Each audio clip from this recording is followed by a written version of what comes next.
Chers téléspectateurs, enfants de Dieu, l'heure est grave. L'heure est grave, vous le savez, il est écrit dans la parole de Dieu, 1 Timothée chapitre 4, le verset 1 et 2, que dans les derniers temps, il y aura des esprits séducteurs et des doctrines des démons.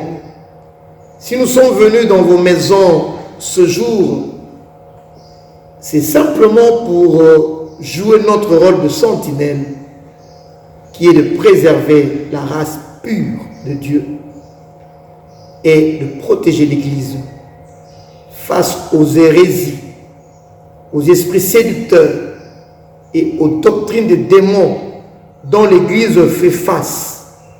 Suivons cette vidéo et nous allons revenir par la suite. Il n'existe que 3 voies pour entrer en contact avec son ange.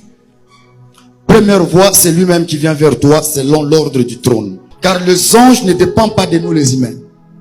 Les anges dépendent du trône. Come on. Ok? Yes. Ça c'est un. Ça c'est la première voie. La deuxième voie, c'est aller vers eux. Révélez papa. Comment papa? La deuxième voie, c'est aller vers les anges. Come on daddy. Et la troisième voie, c'est atteindre leur niveau et les dépasser. Maître. Révélez maître. Un homme, je l'affirme encore, un ange peut atteindre un homme peut atteindre la dimension des anges et les dépasser. 3 voies, comme vous venez de le suivre, ont été suggérées par ce prophète. Première voie, c'est lui-même qui vient vers toi selon l'ordre du trône. Car les anges ne dépendent pas de nous les humains. J'aimerais déjà dire que cette assertion est plus ou moins vraie.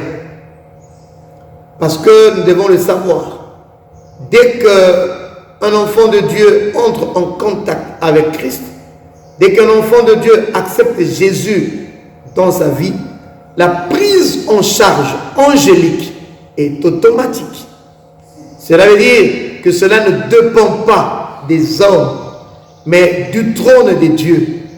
Dieu envoie ses anges pour un ministère parmi nous. C'est pourquoi il est écrit dans Hébreux, le chapitre 1er, le verset 14, que les anges sont des esprits au service de Dieu, envoyés pour un ministère vis-à-vis des saints. Mais que cela ne nous fasse pas dormir sur nos 2 lauriers. Pourquoi? Parce que vous allez vous souvenir que dans Matthieu 24, le verset 4, Christ pouvait dire: prenez garde qu'on ne vous séduise. Bien-aimés dans le Seigneur, ce que vous devez retenir, c'est que les faux prophètes, faucons, éperviers peuvent aussi utiliser la vérité, rien que pour séduire et par la suite assommer leur sujet. Dans Apocalypse, le chapitre 13, le verset 11 et 12, nous voyons le faux prophète qui est présenté dans la Bible comme un agneau avec 2 cornes, mais en train de faire sortir des paroles qui tuent. C'est ce que nous appelons, c'est ce que Papa Sita Luemba, le patriarche, appelle le syncrétisme.